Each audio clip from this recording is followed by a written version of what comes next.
حضرات یہ روز خاتم دماغوں کے اثر کو ہم دماغوں کے اثر کو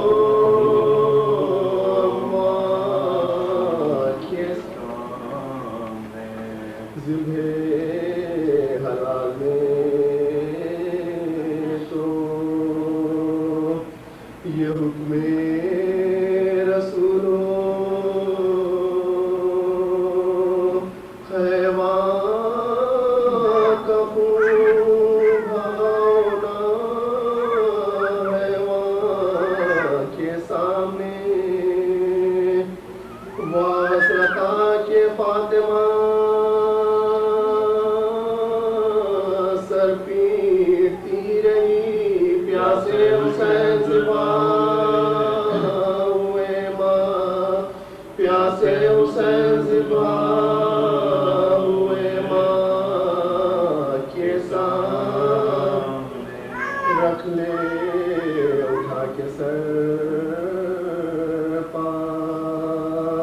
ادب سے یہ چاہیے موسم جمائے صاحب ایمان کے سامنے نیچے سرے حسین ہو اور تخت پر یزید پھیلائے پاؤں بیٹھا ہو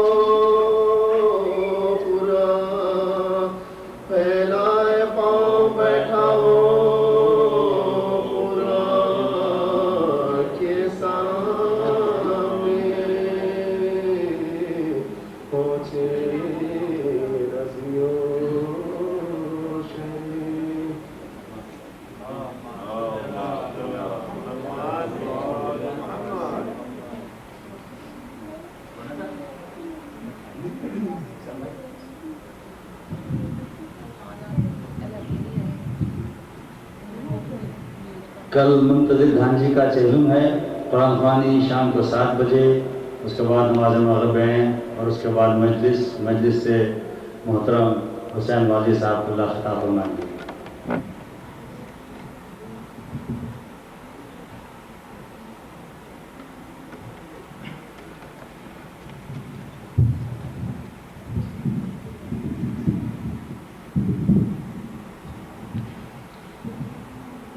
برحبیب خدا خاتم انبیاء بآواز بلند صلوات۔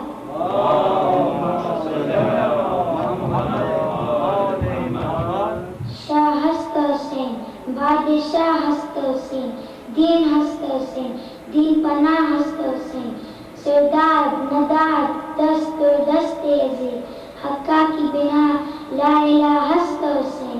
نعرے تکبیر، اللہ اکبر، نعرے رسالت یا رسول اللہ، نعرے حیدری، یا علی، نعرے حیدری، یا علی، صلوات۔ اللہم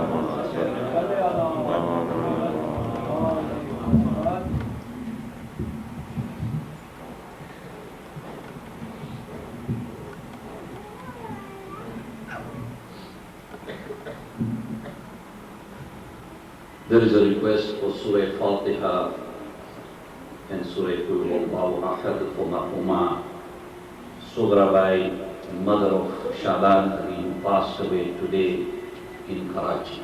Surah Fatiha is the first.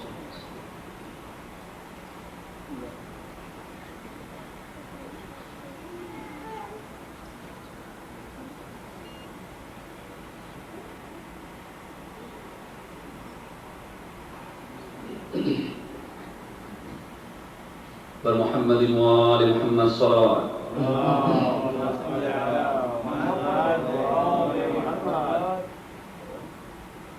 کہتی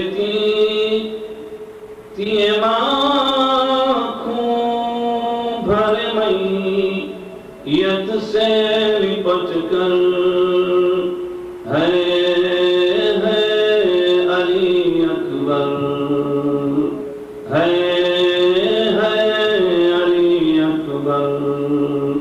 کہتی تھی ماں سے لپٹ کر ہے علی اکبر، ہے علی اکبر. ارمان تھا نام کی پوشاک شہانی، ارمان تھا نام کی پوشاک شہانی. افسوس کے رسائی نہ تجھ کو یہ جوانی، کیسا مقدر ہے علی اکبر. 18 برس پال کے پروان چڑھایا، 18 برس پال کے پروان چڑھایا. وہ گیسو والا ہے میرا خون نہایا. یہ کیا ہوا دلبر ہے علی اکبر. ماں تیری جدائی میں بھلا کیسے جیے گی، ماں تیری جدائی میں بھلا کیسے جیے گی. مر جائے گی صبح جو خبر تیری سنے گی. اب کیا کروں بیٹا ہے علی اکبر. پہلے تو ایک آواز پہ اٹھ جاتے تھے بیٹا، پہلے تو ایک آواز پہ اٹھ جاتے تھے بیٹا. اب اتنی صداؤں پہ بھی پہلو نہیں بدلا. کیا ہو گیا دلبر ہے علی اکبر. تم ہچکیاں لے کے جو دم توڑ رہے ہو، تم ہچکیاں لے کے جو دم توڑ رہے ہو، ماں سے ہمیشہ کے لیے موڑ رہے ہو. کیوں روٹھ ہے دلبر ہے علی اکبر. جب کوئی جوان لاش نظر آتی ہے محشر، جب کوئی جوان لاش نظر آتی ہے محشر، ایک یاد سوئے کر وہ بنا جاتی ہے محشر.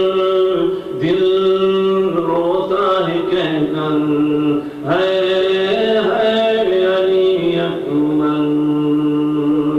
صلو علیہ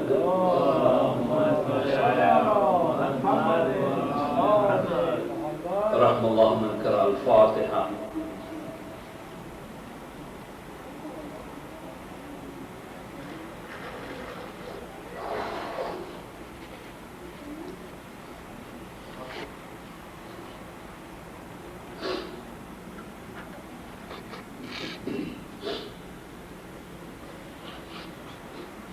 أعوذ بالله من الشيطان الرجيم.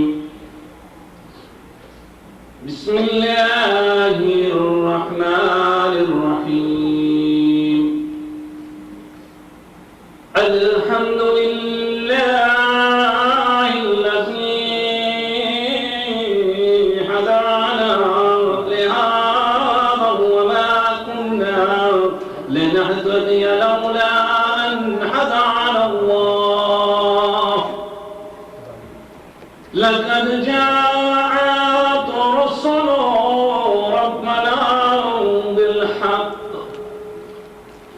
الصلاة والسلام على أشرف الأنبياء والمرسلين أبي القاسم محمد روحي وجسمي وروح العالمين لك الفداء يا ابن رسول الله ثم السلام عليكم يا أهل المزايا الحسين جميعا ورحمة الله وبركاته. بسم الله الرحمن الرحيم وما خلقت الجن والإنس إلا ليعبدون صدق الله العلي العظيم. صدق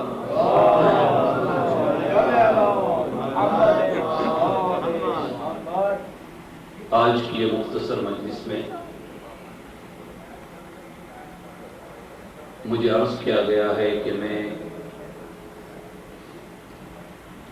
کچھ وقت کے لیے اردو میں میری آج تقریر کروں. عام طور پر میں بہت کم اردو میں تقریر کرتا ہوں، اس لیے کہ اردو خود میری مادری زبان نہیں ہے. ہم لوگ افریقہ سے ہیں اور جو کچھ ہم جانتے ہیں، حالانکہ اردو ہمیں سمجھ میں آتی ہے، لیکن پھر بھی زبان یہ زبان ہوتی ہے کہ اگر بولنے والا بولتا جائے اپنے حساب سے اور جو سننے والے ہو اگر وہ بیٹھ کر یہ طے کرتے جائے کہ یہ جو بھی اردو میں بول رہا ہے یہ اچھی طرح سے نہیں بول رہا، تو اگر بحبی خدا خاتم الانبیاء بآواز بلند صلوات. تو جیسا میں نے آپ کو بتایا کہ اردو میں مادری زبان نہیں ہے، لیکن کیونکہ مجھے درخواست کی گئی تھی، عام طور پر میں انگریزی میں ہی مجلس سے پڑھتا ہوں، اس لیے کہ میرا مشن یہی ہے کہ جو تقریریں اور مجالس سے جو ہوتی ہے، آخر ہر زبان تو اللہ کی زبان ہے، اور یہ بہت ضرورت کی بات ہے کہ یہ جو اسلام کی تبلیغ کی جو بات ہے وہ بچوں تک پہنچانی ہے. اس لیے کہ یہ جو بچے ہیں عام طور پر اردو جانتے ہی ہوگے، لیکن جو اس ماحول میں بڑے ہوتے ہیں نا، ان کے لیے یہ ایبزورب کرنا کہ ہم لوگ جو اردو میں پڑھتے ہیں، آخر اردو بھی ایک بہت سویٹ لینگویج ہے. مجھے غلط نہیں سمجھنا بھائی کہ میں آپ کو یہ بول رہا ہوں کہ اردو چھوڑ دیجئے، گجراتی چھوڑ دیجئے، یہ بات نہیں ہے. لیکن تبلیغ ایک ایسی چیز ہے جو ہر مومن کا حق ہے، اور اس حق کو ادا کرنے کے لیے کچھ ذاکرین، کچھ علماء دین گجراتی میں بولتے ہیں، تقریریں کرتے ہیں، کچھ اردو میں کرتے ہیں، اور میں انگریزی میں کرتا ہوں. اور انشاءاللہ آخر میں 2-3 لفظ غم حسین کے ہم لوگ اردو میں بھی میں آپ کو پیش کرتا چلوں گا. So tonight is the night of Shahadat of our 10th Imam Hazrat mImamAliAnNaqi alayhi salam.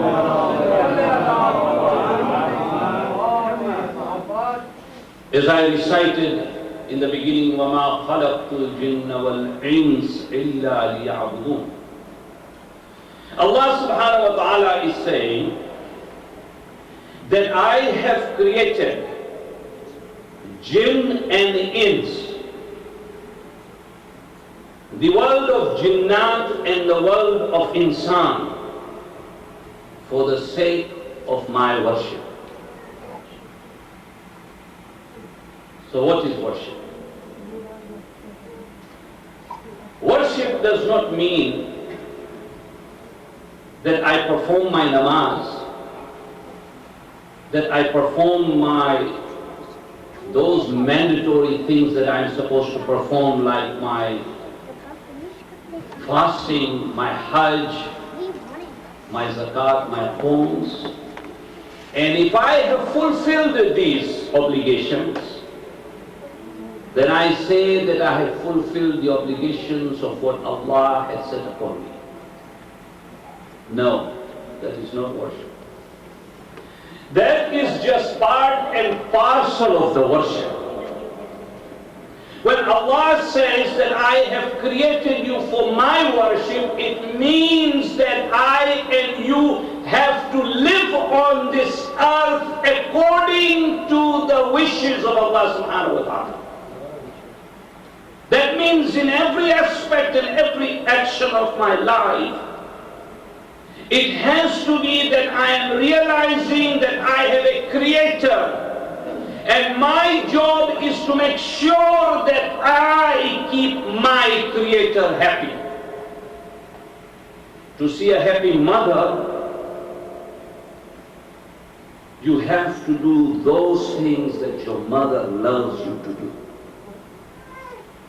She is part of your creation. And if she is not happy, then Islam says that you cannot do it. Because this is what creation means. He who took part in the process of creating me and you, once we are created on this earth, now we have to turn towards Allah subhanahu wa ta'ala. Therefore, every action that I am about to take is to make sure that Allah is happy first and no one else. That is what worship means. When Hazrat Ibrahim came on this earth, when Hazrat Ali ibn Abi Talib alayhi salam, what was the first of the things they were out there to do?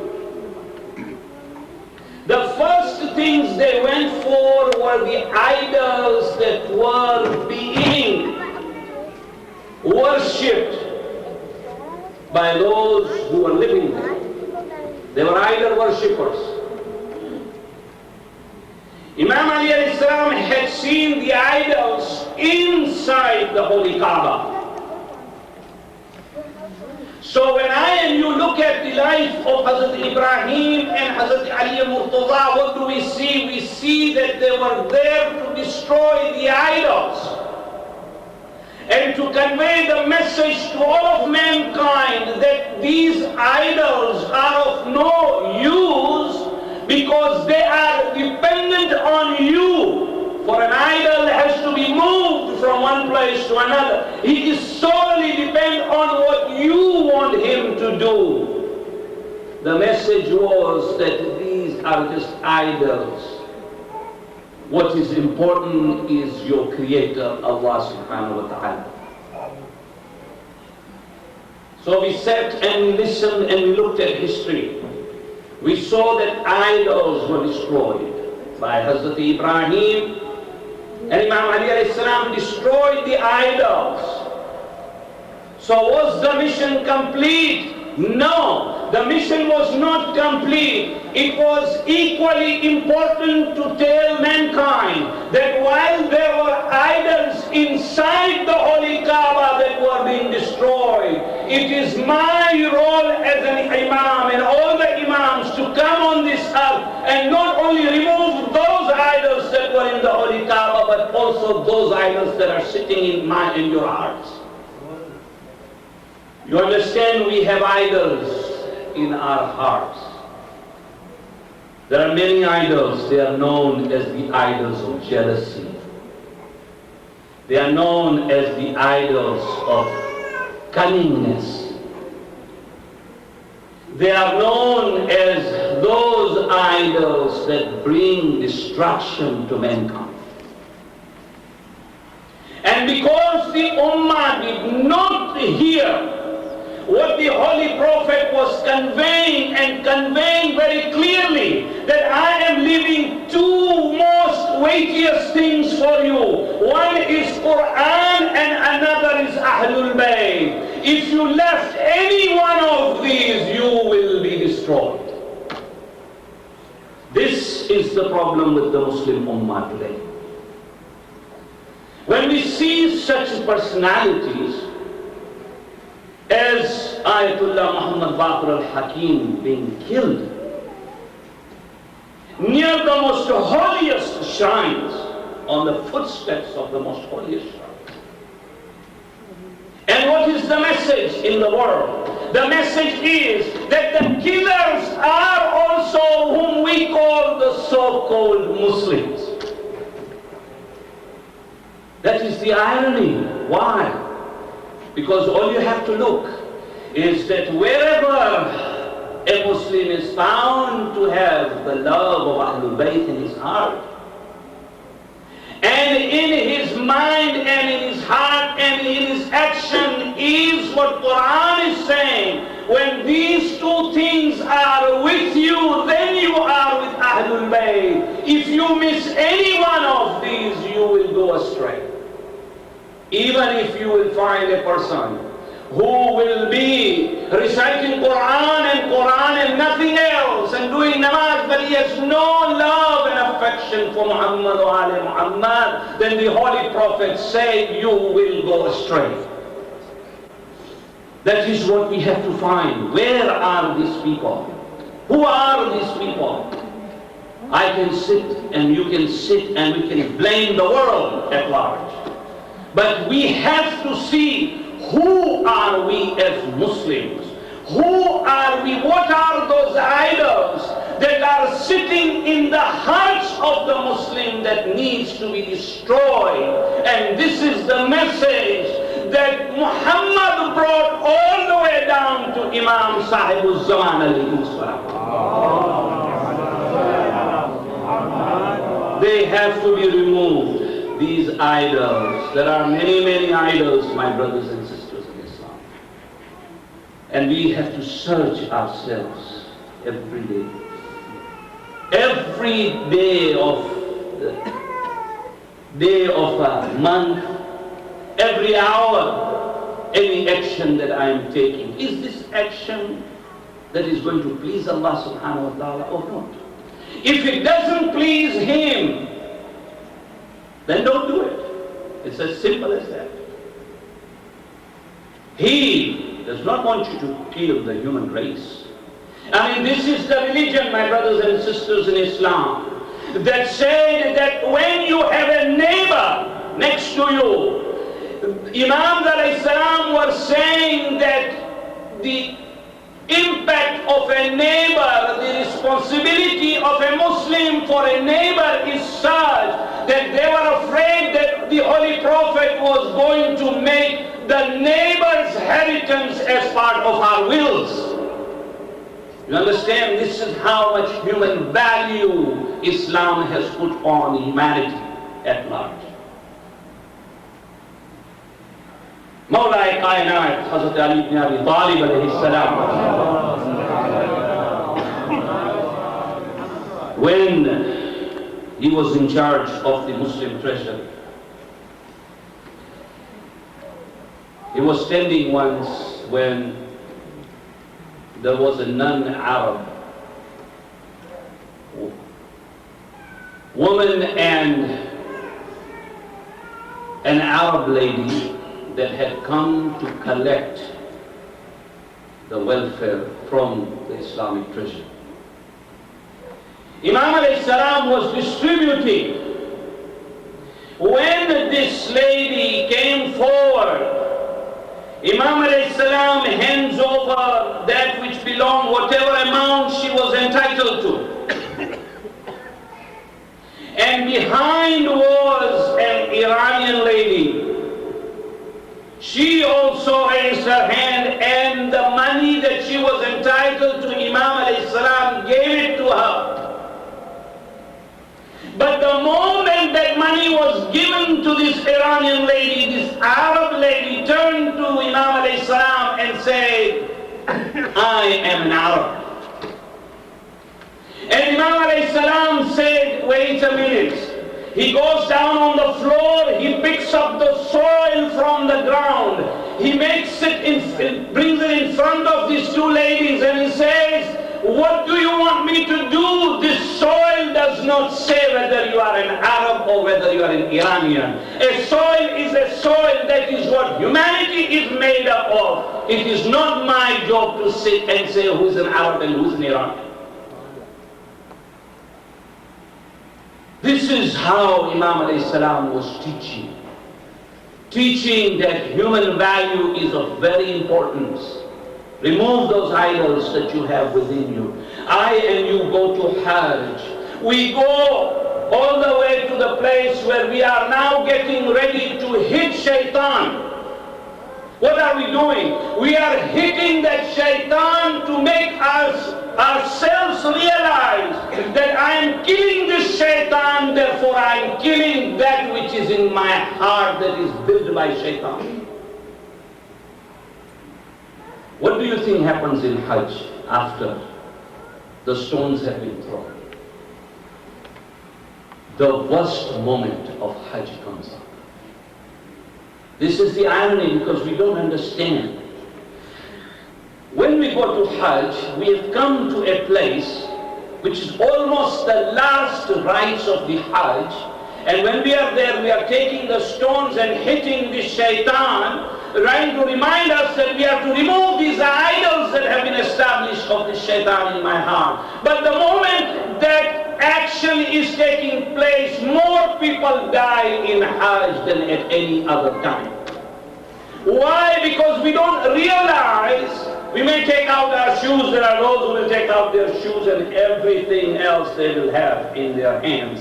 Anything that will come in their hands, they will hit shaitan. But they don't realize that after hitting, they should be the most humblest of individual. The moment he moves away from there, one should say that he is a pure Muslim. Instead, the rush starts at that time to such an extent that people are killed. Then you think back and you say, what did you achieve? This is why Imam Zainul-Abidin alayhi salam, when during one of the Hajj he had said that you have seen all these people who are performing the Hajj, but all I can see are animals going around the holy Kaaba. There are only few that are considered to be the Hajj. That is what I and you have to change. We have to bring the change within ourselves. Because you are living in a society that will bring so much of different types of environments into you. Today when a student walks into a university or when he sits in a class, the teachers are confused. Because there are 3, 5, 7 different types of Muslims sitting. A teacher can no longer say, because one says, I have to wear hijab. The other one says, no, I don't have to wear hijab. One says, I have to do my prayers. The other one says, I don't want to say my prayers. Now comes the confusion. While the society that they live in, the very people who are teaching you know that there are more than 72 sects in Islam, Christianity and Judaism. They don't know that, but when it comes to Islam, it is so evident to them that these are all different Muslims. We have to change. This is why Ahlul Bayt alayhi salam emphasize that the love of Ahlul Bayt, in order for me to understand Quran, I need Ahlul Bayt. Or the Quran will be interpreted the way they wanted to interpret it. But our interpretation is that interpretation that comes from Ahlul Bayt. Imam Ja'far Sadiq alayhi salam has said that if you hear somebody talking about a hadith from an imam, and if that hadith does not match with that which is in the Holy Quran, then throw that hadith away. Why? Because it is Ahlul Bayt is Quran, Quran is Ahlul Bayt. They both have to be there. If you realize that this is what I'm supposed to have, these two things with me, I cannot call myself a Muslim if I'm not going to do what Allah wants me to do. And Allah wants you to teach the human race. Allah wants you to treat the human race in the best possible way. That is why Imam Ali alayhi salam in Nahj al-Balagha says, by instructing to Malik Ashtar. Who is Malik Ashtar? Malik Ashtar, Sheikh Abbas Ummi writes, that Ali Murtaza alayhi salam had said that Malik Ashtar is to me like I am to the Holy Prophet. You understand the relationship of Hazrat Malik Ashtar, a companion. And he is considered to be the man who will be in charge of the army. He will be the commander of the army when the 12th Imam, inshallah, will rise again. The commander of his armed forces will be Malik Ashtar. That is Malik Ashtar. And in teaching Malik Ashtar, what did he say? He said, "O Malik Ashtar, you will receive two types of people." When he was made the governor of Egypt, he said, you will receive two types of people. One will be he or she who will be from the family of Adam and Hawa. And another one will be he or she who will come from the same faith as you are. Remember, both of them are human beings. Make sure that when you treat them with equal justice. That is what Ali ibn Abi Talib is teaching us in Nahj.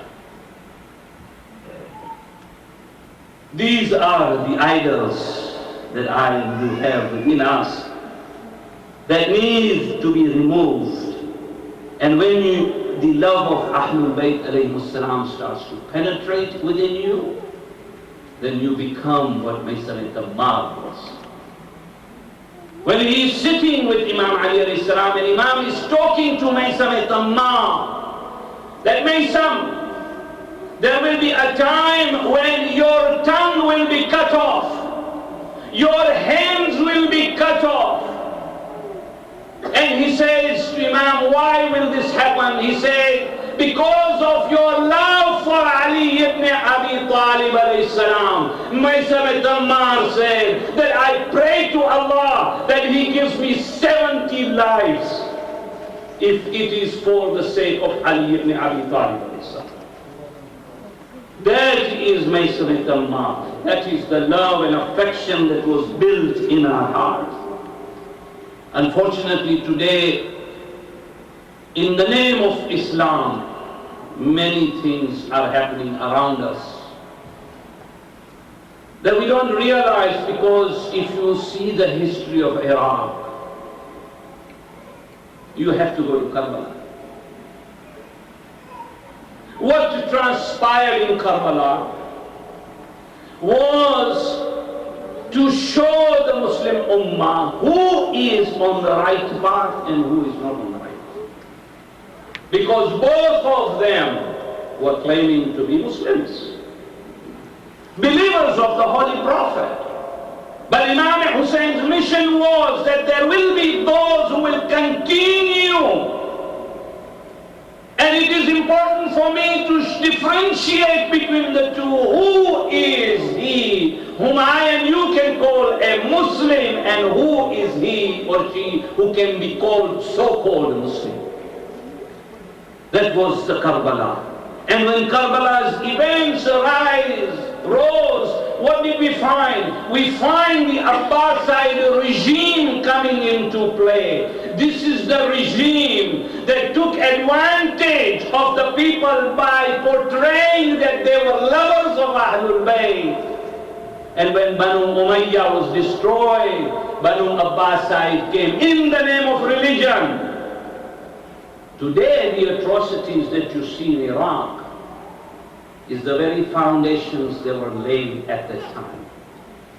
When Imam Ali, had he been given that what he deserved, we would have not seen what is happening today.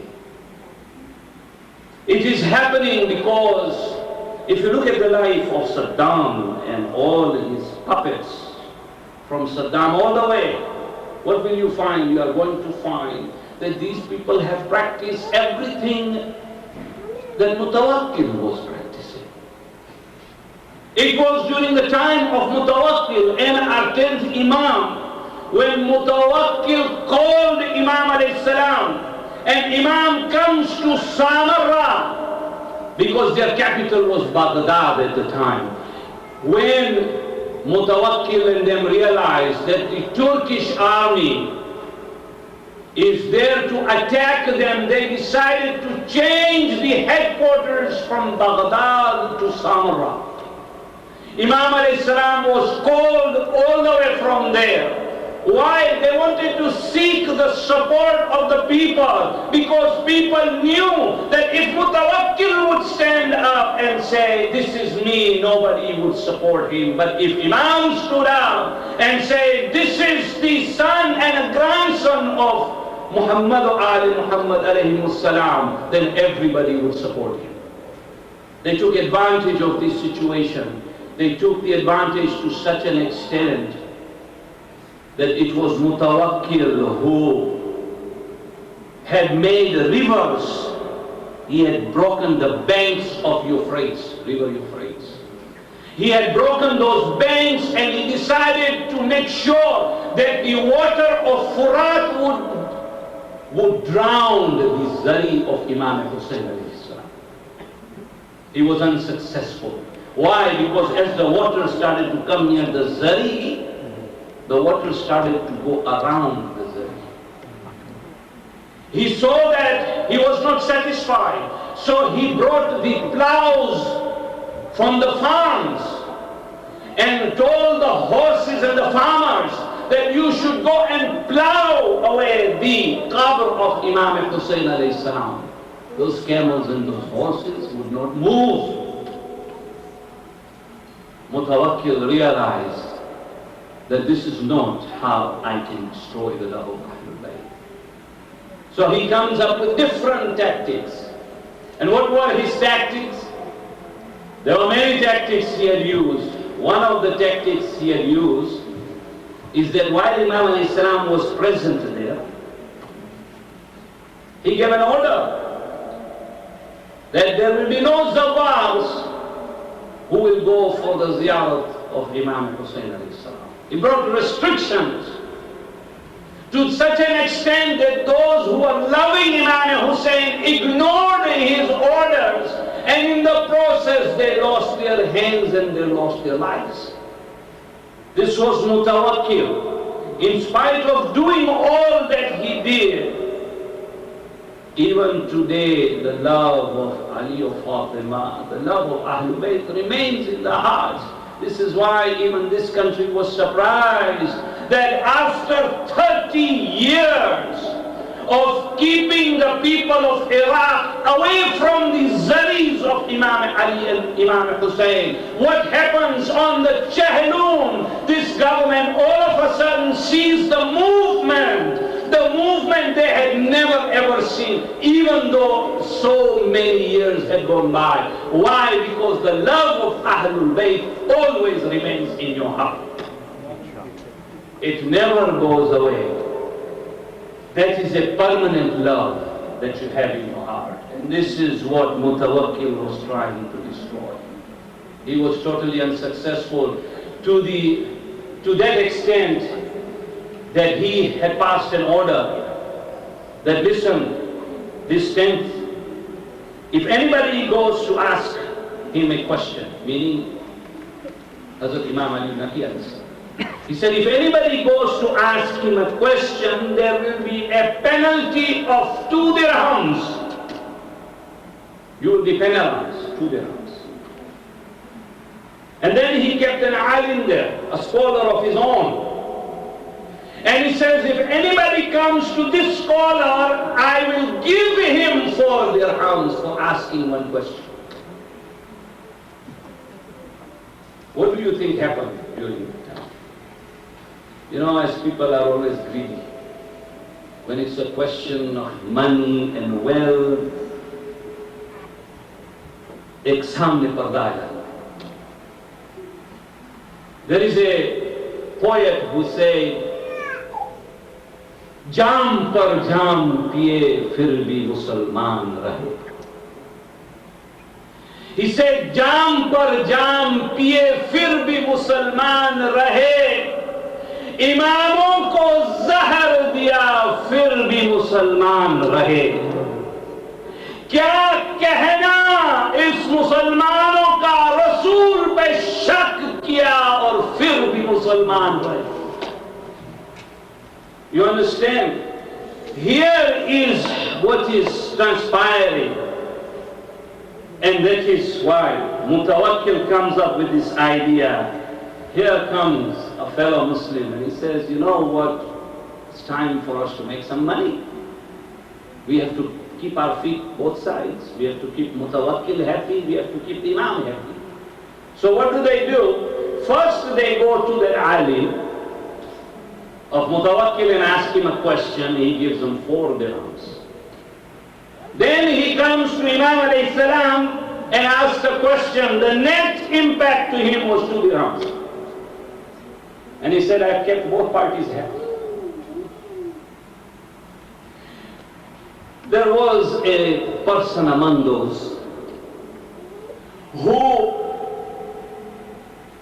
decided that this one question to ask both of them is not enough, because I need to make more money. So he decided that I'm going to go first to this alim twice. He goes to this alim twice and brings 8 dirhams with him. Said, now I will go to the imam and ask him only one question. So I will have 6 dirhams. My income will start to rise by asking him more questions and ask him one question and everybody will be happy. He says that when I was ready to walk towards Imam alayhi salam to ask him the question, Imam alayhi salam instead walked towards me and he looked at me and he smiled and he said, you know what? Go and ask your mother about this habit of yours. He said, go and ask your mother this habit that you have. He said, why my mother? He said, tell your mother that Imam has asked me to have you come to me and ask this question. Because I was trying to be very smart. So he goes back. He asks his mother, and his mother says, you were not born. You are in the process of being born. Your father had left town. Your father had a friend. Your father had not appeared at home for a very long time. So without his permission, I made a decision that I am to go and see his friend. When I stepped outside, I realized that I'm about to commit a sin. And as I was walking, I saw my husband coming towards me suddenly from nowhere. And I was stunned, and my husband said, so where were you going? And she said, I had no alternative but to lie.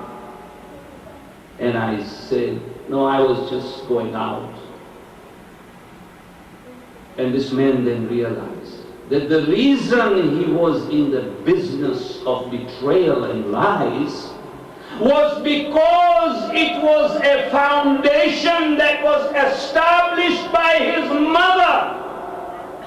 Today science tells you that when you have a baby in your womb, if your mind goes bad into bad thinking and bad habits, your child will pick up those habits. Science tells you today. Allama Hilli, who graduated at the age of 11 years, मौलाना सच बात है कि 11 साल की उम्र में, and at the age of 11 years, when somebody went to his mother, they first went to Allama Hilli and said, wow, you have graduated. He was one of the most renowned scholars of that time at the age of 11. How sharp he must have been.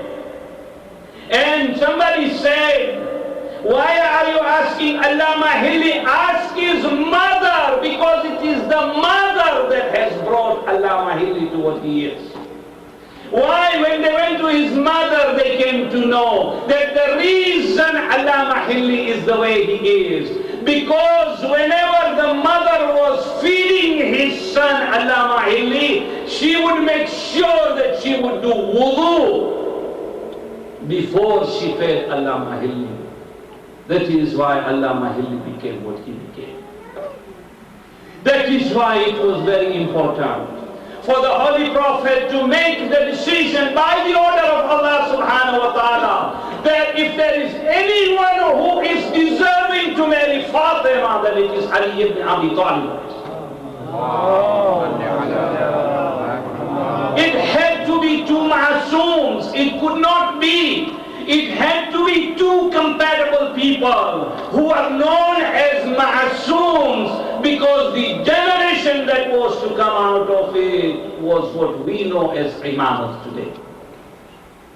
And it was this very imam who is part of the life of Janab Fatima al-Zahra. Imam Zain al-Abidin alayhi salam said that when I was in Karbala, he said, I used to see after the event of Karbala that my grandmother's soul would someday be in Karbala and would someday be in Kufa.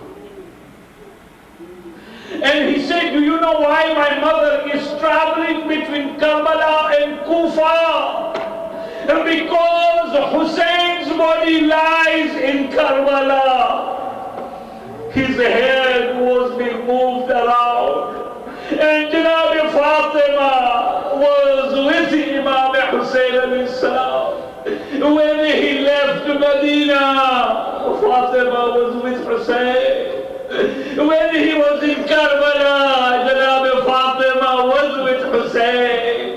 That is why Hamid ibn Muslim says that after the shiver got off the chest of Imam Hussain, I saw in his hand a dagger, and I saw something covered that he was bringing along, and I asked Shiva, what is this? And he said, this is the head of Hussein. And he said that it was a very tragic moment when I was removing the head of Hussein. His mother was sitting there telling me, Shiva, my son is without water. Said, my son is without water. This is the way Janab Fatima took part when the question of Sadaq came and Janab Fatima came home. Janab Zainab was very young, and she says to her mother, that mother, what happened? And Janab Fatima says there was a string that was tied around your father.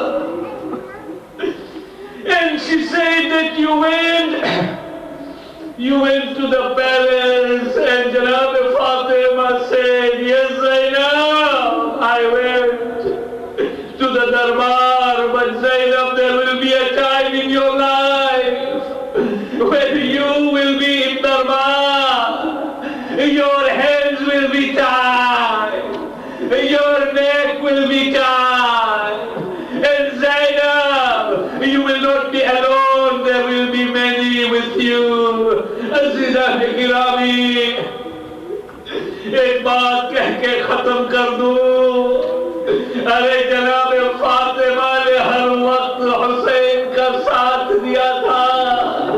Karbala کے بعد ایک وقت وہ آتا ہے کہ سفر میں ہے، علم رک جاتا ہے، شمر آتا ہے امام زین العابدین کے پاس اور کہتا ہے کہ یہ علم یہیں سے نہیں چلتا.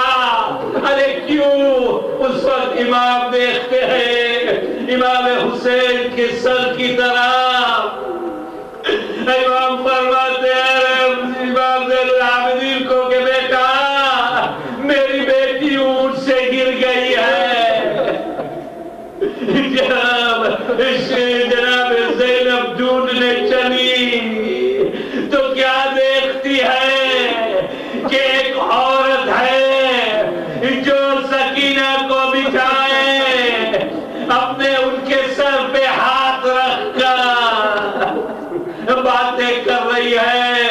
زینب نے کہا ارے اے عورت تو کون ہے جو میری بیٹی یتیم بیٹی کے سر پہ ہاتھ رکھتی ہے؟ اس وقت جناب فاطمہ نے نقاب اٹھایا اور کہا بیٹی یہ فاطمہ ہے، فاطمہ. بات میں حسین